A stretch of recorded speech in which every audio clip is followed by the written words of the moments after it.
আমি তোমার কাছে একটা কথা বলবো বিদায় গভীর রাতে তোমার মতো সন্তানটাকে আমি ডাক দিলাম। আল্লাহ রাসূল বললেন, বলো তোমার মা কি বলেছে?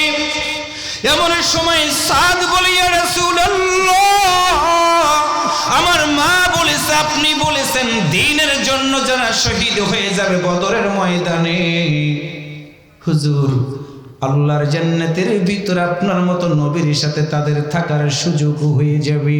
আমার মায়ের মনের ভিতরে বড় স্বপ্ন আমি যেন শহীদ হয়ে যাই, আর আমার মা জান্নাতের ভিতরে শহীদের মা হিসাবে পরিচয় দিতে গর্ববোধ করবে।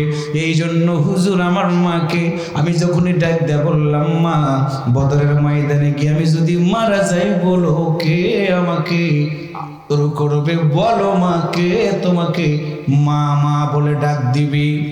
মা তুমি বলো, আমি তোমার সন্তান সাদ যদি বিদায় হয়ে যায়, মা বলো কে তোমার মতো মায়ের আদর দিবে, ভরণ পোষণের দায়িত্ব নেবে? মা তুমি তো আমাকে কোনোদিন আর দুনিয়াতে দেখতে পারবা না, তরবারির আঘাতে আমার মতো সাদের গোটা বডিটা ক্ষত বিক্ষত হয়ে যাবে। মা তুমি বলো,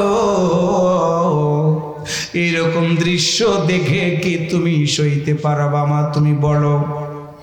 আল্লাহ রাসূল যখন এই কথাটা শুনলেন, আল্লাহ নবী সাদকে বুকের সাথে জড়িয়ে ধরে দাদা করে দরদারে নবীর চোখ ভিজে গেল। সাদ বলে, ইয়া রাসূলুল্লাহ, আমার কথাই কি আপনি কষ্ট পেয়েছেন যার কারণে আপনার চোখ দুইটা ভিজে গেল? আমার দিনী ভাইয়ের আমাদের চোখ শক্ত হয়ে গেছে, চোখের ভিতরে বালু গেল, মনে হয় এক ফোঁটা চোখ দিয়ে পানি বের হয় না। পায়ে ধরে বলে গেলাম, তুমি তোমার পাশের লোকটার দিকে তাকাই দেখো কাঁদতেছে, তুমি নিজেকে প্রশ্ন করো, চোখ রে এত শক্ত কেন হয়ে গেল আমার চোখ?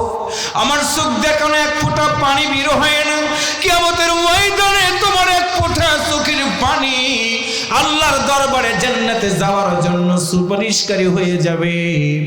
তোমার মা মারা গেলেও তোমার চোখ দিয়ে পানি বের হয় না, বাবা মারা গেলে তোমার চোখ দিয়ে পানি বের হয় না।